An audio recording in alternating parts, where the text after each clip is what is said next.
saya sudah lama nggak ketemu sama Mbak Rita itu loh, tapi memang Mbak Rita tuh yang tetap awet muda. Alhamdulillah ya. Ya kan, bener nggak sih bener? Ya lumayan lah, soalnya kita rajin-rajin olahraga. Pokoknya atur makan, pola hidup, lifestyle. Jadi pokoknya gaya hidup sehat gitu aja. Karena mungkin Mbak Rita itu dokter kali, jadi semuanya protokol kesehatannya benar-benar diterapin, benar nggak? Udah steril dari dulu. Karena apa? Saya pengen cerewet. Pokoknya bawel banget satu, apalagi sama semua yang di sekitar saya, yang mbak-mbaknya di sini semua. Dari zaman tahun saya 2000, udah zaman saya dulu praktek di rumah sakit swasta, salah satu rumah sakit swasta tuh. Kalau pulang aja saya kan cuci tangan, terus bersihin semuanya tuh, semua tuh alat-alat sama meja semua tuh saya selalu, kalau nggak bersih sama alkohol sama detol. Dari dulu tuh lantai semua pulang detol. Udah gitu pulang, kalau saya pergi pulang tuh mesti sepatu sendal yang saya pakai itu saya selalu cuci, saya bersihin bawahnya. Itu udah dari dulu. Jadi memang benar-benar bersih banget. Iya. Terus aku selalu marah, apalagi nggak suka mau bekas-bekas gelas temen atau apa, saya nggak jarang sharing. Nggak pernah join gitu, nggak pernah sharing ya? Nggak, kadang-kadang kita memang jaga? Karena saya tahu di dalam mulut manusia itu kan berbagai macam jenis kuman yang kita nggak tahu kan seperti apa, tertularnya itu bagaimana. Jadi saya juga sensitif kadang-kadang kalau ada orang yang batuk sedikit atau pilek sedikit, aku gampang cepat ketularan. Akhir-akhir ini aja karena udah gaya hidup sehat, jadi ya agak alhamdulillah jarang ya. Saya dokter itu, walaupun Mbak ini dokter gigi, tapi tahu semuanya. Alhamdulillah. Oke, ini ngomong-ngomongin soal profesi dokter gigi, kan udah lama banget ya Mbak ya? Udah lama ya, dan bahkan ini dokter gigi ini memang udah sangat familiar di kalangan artis. Artis, kalangan pejabat, semua langganan Mbak Rita. Ini luar biasa Mbak, kenapa sampai bisa semua orang tahu tentang dokter Rita tuh dokter gigi itu, dan nyaman gitu kalau sini, ya benar sih. Alhamdulillah, pokoknya kan kita belajar gimana cara nyuntik nggak sakit. Nyuntik apa? Suntik nggak sakit, suntik gigi lah. Terus anestesi lah gitu kan. Terus bagaimana cara membuat pasien itu merasa nyaman, nggak takut.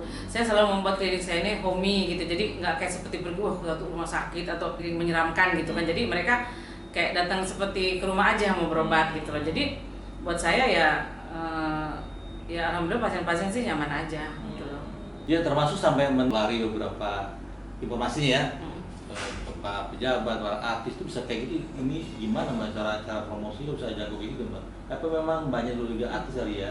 Enggak sih. Harga yang murah sama sih gitu. Wah, itu kan itu cabut 1 gratis 5. Jadi gitu. masih berlaku sampai sekarang. Jadi kalau saya itu alhamdulillah banyak, dulu kan sering nyanyi ke instansi-instansi pemerintahan dalam dan luar negeri. Jadi terus daerah-daerah juga. Jadi saya di situ mereka tahu aku nyanyi. Terus nanti dokter gigi Mbak aja deh gitu. Jadi kalau misalnya yang di daerah, nanti kalau lagi di Jakarta mereka main cek gigi atau pengen bikin gigi. Jadi saya sih memang senang aja ya memperbanyak network di mana-mana, karena buat saya network itu walaupun secara bisnis atau pertemanan itu sangat menguntungkan, karena kita tuh jangan dilihat dari faktor ya nggak ada uangnya, ya nggak ada ininya, nggak ada balanya lah gitu kan misalnya. Tapi kan kita selalu berpikir suatu hari entah dari dia pasti punya teman lagi. Jadi buat saya itu nggak ya nanti tulus aja. Misalnya kalau kita mau berbagi, kita lagi punya uang, kita baik ya, lagi punya uang ya kita ya share aja, ataupun apa, bukan uang aja tapi ya ilmu, kepintaran, apapun yang baik kita bisa bagiin aja gitu loh. Oke, sampai sekarang lah itulah makanya kiatnya Mbak, kenapa sampai tetap awet muda, tetap awet rezekinya. Ya, karena beginilah sehari-hari Mbak Rita. Mbak Rita ini kan selain Mbak juga buka klinik praktek gigi ya, apa nggak ada niat lagi untuk misalnya lebih mengembangkan lagi, atau Mbak praktik di rumah sakit? Kalau praktek di rumah sakit udah beberapa rumah sakit dulu ya, zaman-zaman saya masih ya umur 20-an. Terus kalau puskesmas juga udah keliling, puskesmas keliling, tempat kesehatan juga. Tapi jadi sekarang tuh saya tuh kayak seperti udah terlalu capek lah, sampai akhirnya kemarin itu sempat saya sakit kan, sempat terkena tumor otak itu. Oh iya. Karena itu iya, jadi mukjizat banget saya masih hidup, karena dulu tuh saya kerja tuh memang pola hidup saya, pola makan saya tuh nggak menentu. Jadi saya tuh bisa tidur sehari itu cuma sejam 2 jam. Bayangin itu, ya dulu. Jadi karena saya itu nggak pernah bisa bangun siang. Jadi kalau misalnya saya kerja sampai jam 2 jam 3 pagi, jam 5 tuh masih udah bangun, terus jam 6 tuh udah di rumah sakit gitu loh. Kalau kita tuh ada chance dan ada talenta yang dikasih sama Allah, kita jalanin aja. Dulu tuh kayak saya tuh superwoman aja gitu loh, bahwa saya bisa ini dan saya ada kesempatan, kenapa nggak saya ambil gitu kan. Tapi ternyata itu salah, kita udah kurang tidur, kita tidur harus 8 jam, terus makan tepat waktu, istirahat yang bagus, pola hidup sehat, makan yang sehat, olahraga, itu banyak yang terlewatkan. Kalau saya hanya bisa membagikan sama teman-teman pemirsa semua ini ya, Oke Om ini itu jangan deh ngikutin pola kerja kayak saya dulu gitu loh. Emang sih hebat, dapat uang banyak gitu ya. Jadi setelah kita sakit itu tuh semua nggak ada gunanya.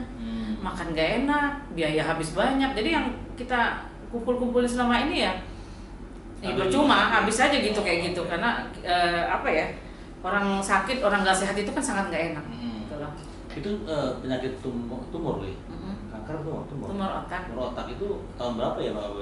Kira-kira tahun 2007 ya, bulan Oktober. Jadi dia itu jenisnya meningioma, cuman dia itu biasanya terserangnya menyerang hormon kewanitaan gitu loh. Jadi dan itu juga saya tanya sama dokter, dari mana sih sebabnya gitu kan, asalnya dari mana gitu kan ya. Kalau dulu kan saya sembarangan aja makan sembarangan, apa yang ada di depan mata ya udah saya makan, yang penting saya terisi, yang penting nggak sakit mah kan gitu. Jadi ternyata itu semua salah, ternyata butuh istirahat juga yang cukup, butuh istirahat butuh olahraga. Jadi kalau dibilang sebabnya ya itu tadi, yang karena kita nggak tahu diri, nggak istirahat, nggak makan yang benar, pola hidup kita nggak benar ya. Misalnya pola hidup nggak benar itu dalam arti kata gini, misalnya kita udah habis kerja nih, ntar nongkrong sama teman-teman misalnya ngopi atau apa, dulu kan zaman ke disco ya gitu ya. Wah, ke disco tapi kan dengerin musik. Ebony. Bukan ya. Bukan dia Ebony lah, apalah. Musik room gitu-gitu tua ya. Banget ya. Tua banget pokoknya. Tapi kan sekarang juga saya lihat kayak saya pergi ke itu udah nggak mampu tuh saya ke denger live musik ya. Karena bukan nggak suka, tapi saya tuh nggak kuat asap rokoknya. Dulu asap rokok gitu kita telan aja, bayangin kayak apa nggak sehatnya kita tuh. Coba kita nggak ngerokok tapi berasa kayak kita udah 1000 kali ngerokok gitu loh. Ya itu yang nggak katanya tuh dengar-dengar pernah saya baca di artikel, katanya penyebab kanker itu katanya makan bakso, benar? Makan bakso. Makan siapa? Saya bukan dengar, saya lihat, pernah baca. Oh, bukan bakso. Jadi gini loh. Jadi kita itu di dalam bakso itu kan ada macam-macam campuran gitu kan, kita nggak tahu bikinnya tuh seperti apa. Mungkin ada boraksnya, mungkin kuahnya juga. Dulu kan kita kasih MSG itu kan banyak gitu kan. Kalau tukang-tukang bakso tuh kan seneng kan gitu, kayaknya rasanya kaldunya lebih wah gitu kan. Padahal sebenarnya kan kaldu yang bisa didapat dengan enak itu kan rasanya itu dari ayam atau dari daging itu kan, kaldunya kita bisa bagus kita makan dan bergizi. Tapi kalau dulu kan kita seneng aja gitu loh. Pokoknya makan mie ayam yang apa yang kita nggak tahu buat tepungnya dari apa kan. Berarti pola makan aja ya, pola makan gitu. Oke Mbak. Oke, tadi kan udah dijelasin tuh di waktu kanker. Waktu kanker sempat juga dioperasi. Itu tumor. Tumor ya? Itu sempat dioperasi, dibuka kepala saya. Ya Allah. Dibuka, bayangin. Dibuka. Dibelek gitu. Dibor ya, coba bayangin nggak sih? Dibor. Ya Allah. Itu berapa bulan bisa normal lagi gitu? Sebenarnya itu di rumah sakit itu 10 hari, terus habis itu saya sempat juga koma, terus habis itu koma 3 hari, 2 hari 3 hari. Kemudian di rumah sakit 10 hari, habis itu saya recovery-nya di rumah sekitar 7 bulan. Saya udah mulai belajar ngebor, belajar nulis lagi. Emang udah nggak bisa nulis ya? Tangan tuh tadi sama sekali nggak bisa digerakin karena motoriknya kan. Nah, jadi motoriknya, jadi memang saya tanya sama dokter, ini memang begini, oh bisa nanti kembali lagi, tapi normal, tapi walaupun nggak 100% tapi ya balik gitu. Mbak, saya mau tahu dulu, Mbak 3 hari ya? 3 hari baru koma 3 hari. Berasanya seperti apa? Berasanya tuh kayak tidur aja gitu, terus saya jalan di lorong gelap panjang banget nggak nyampe-nyampe gitu loh. Jadi apa ya, tapi aneh banget. Jadi kalau ada sih orangnya Rit gitu, kayak Rit gitu, ada yang panggil gitu. Mamaku juga ada yang ngomong, terus ada yang bacain Yasin, terus bacain. Itu dengar? Itu dengar. Jadi kalau saya bilang orang koma yang di rumah sakit itu, yang nggak sadarkan diri, itu tuh kadang-kadang juga katanya tuh sepertinya saya mengalami, jadi bisa mendengar gitu loh. Makanya kan kadang-kadang suka diajakin bicara terus, ngobrol yang baik-baik, di ngajiin gitu ya, maksudnya dituntun untuk ngaji, baca salawat atau zikir. Itu tuh insya Allah mereka ngikutin gitu loh. Jangan susun dulu, orang katanya kalau orang udah koma itu udah arwahnya udah kemana-mana, udah melayang-layang, udah hilang, kembali lagi gitu ya Pak. Iya. Itu kan itu pengalaman tadi, udah pengalaman dokter gigi, karena pengalaman dibelah di operasi. Sekarang saya mau nanya soal karir menyanyi ya Pak ya. Kalau karir menyanyi itu sangat menyenangkan karena dia tuh langsung fun. Seneng deh langsung. Bukan karena kalau kerjaan dokter gigi itu stres gitu. Stres, apalagi di masalah pandemik yang ini ada penyakit coronavirus COVID-19 ini, kita harus benar-benar full protect diri, juga full protect pasien yang datang. Terus kita tuh dengan full pakaian yang APD dan segala macam itu rasanya pengap banget, belum masker, belum ketutupan lagi. Tapi masih ada juga yang datang kan? Ada, tapi saya juga membatasi karena yang emergency aja, yang benar-benar harus cepat segera ditolong gitu loh. Ini kembali ke soal tadi karir menyanyi ya. Jadi Mbak Rita itu selain juga terkenal sebagai dokter gigi juga sebagai penyanyi. Sebenarnya saya mau nanya, dokter gigi dulu apa penyanyi dulu? Sebenarnya sih jadi penyanyi dulu, karena kan dulu sempat ikut bintang radio TV, terus zaman SMP, zaman sama lifting-liftingnya siapa? Rafika Duri, Mbak Vika, terus Afif Malaiholo. Itu saya udah ikut bintang radio, terus habis itu walaupun cuma juara 4, harapan ya 1. Terus dulu kan kita ikut tes wajah baru. Dulu kan kita kalau nyanyi tuh pertama-tama kan harus ikut tes wajah baru dulu kan di TV cuma 1. Terus punya album Duri Cinta tuh dulu, karya Dadang Esmanaf itu SMA kelas 1 kalau nggak salah gitu. Jadi nyanyi dulu. Jadi setelah nyanyi saya punya 2-3 album, baru saya kuliah ambil dokter gigi. Jadi nyanyi dulu baru dokter gigi, bukan dokter gigi nyanyi dulu. Oke Mbak, kan sebagai penyanyi kan juga sempat juga terkenal banget tuh pada zamannya ya, karena lagu pertama tuh apa Mbak dulu yang populer dulu? Kalau yang lagu pertama itu saya Duri Cinta, tapi yang udah yang disering dengar di radio itu Dua Hati Satu Rasa, sama yang lumayan. Coba denger kayak gimana? Saya ingat dua hati satu rasa kayak apa Mbak? Begitu cepat cerita, sekilas kita menyatu di sana, dua hati yang berbeda gitu loh. Nah, itu masih hafal. Nah, terus nyanyinya itu. Habis itu Kisah Cinta di Kota Kecil. Nah, ciptaannya dengan semangat juga. Kalau Kisah Cinta di Kota Kecil itu yang refnya aja ya. Betapa mesranya duduk berdua di teras rumahmu yang mungil. Oke. Asli nih berarti. Masih hafal. Aku masih sayang udah gitu. Semua Dadang Esmanaf ya? Enggak. Aku masih sayang Rudi Loho. Terus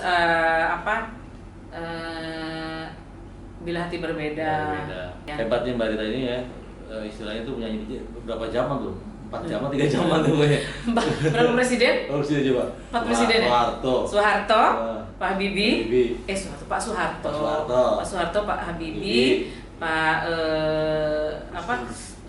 Gus Dur, terus Ibu Megawati, terus sekarang SBY dulu, baru sekarang Pak Joko Widodo.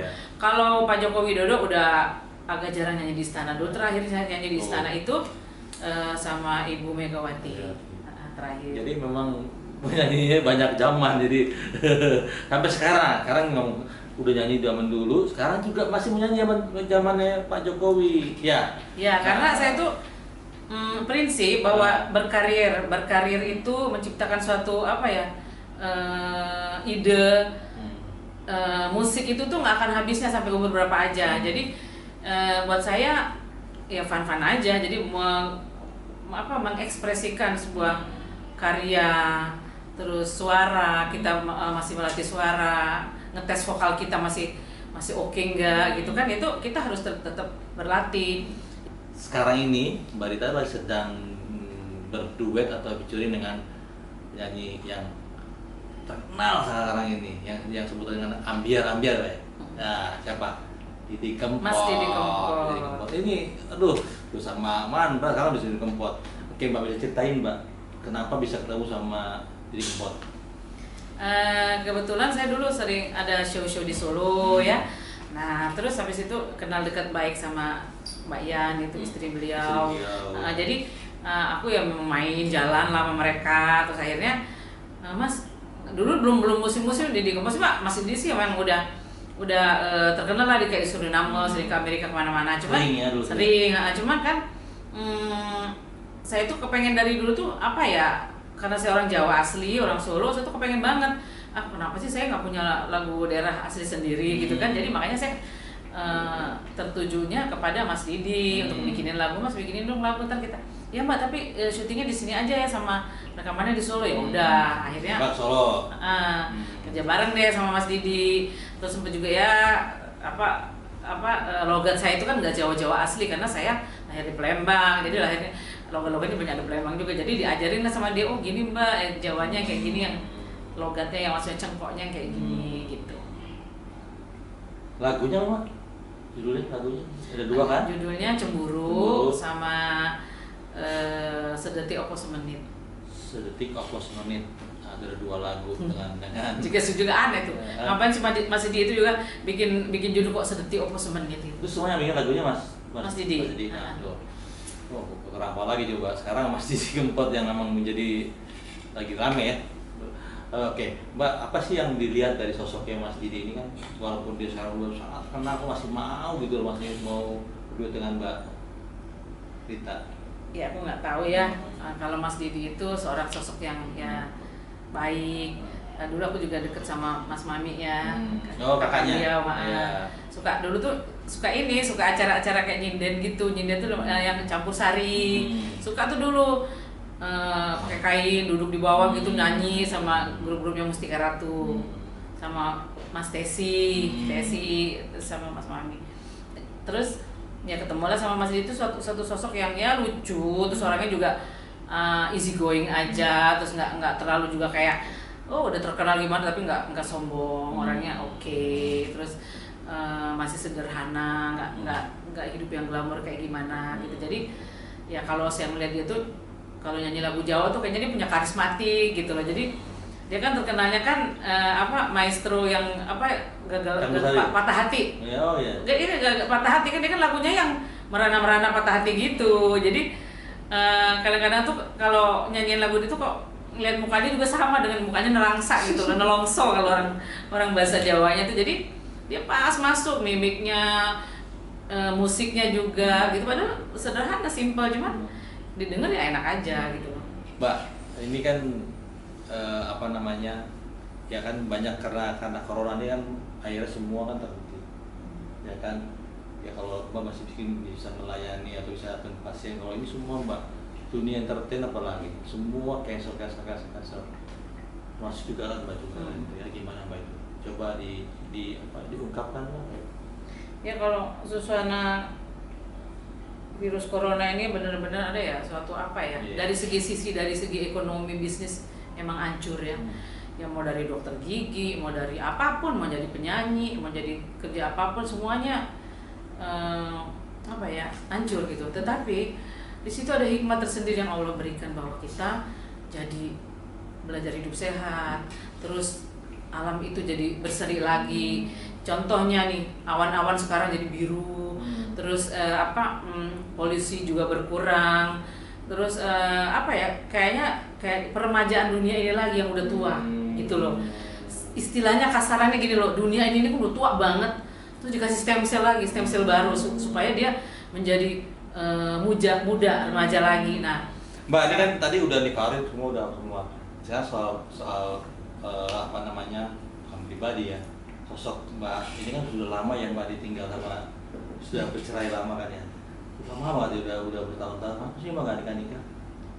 Aku gimana ya, sekarang lagi mencurahkan perhatian ke anak aja, walaupun anak-anak udah gede, tapi kan saya lebih rasa kayak seperti kepengen deh ya, di masa hidup saya ini, di masa sisa umur saya ini, selain saya kerja, saya kepengen ya bareng-bareng sama mereka, memperhatikan mereka, terus mencurahkan kasih sayang semua. Dulu kan saya kan sibuk banget, dari mulai anak saya 3 bulan aja udah mulai sekolah, keluar apa, jadi kan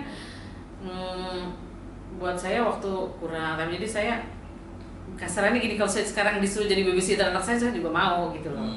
Jadi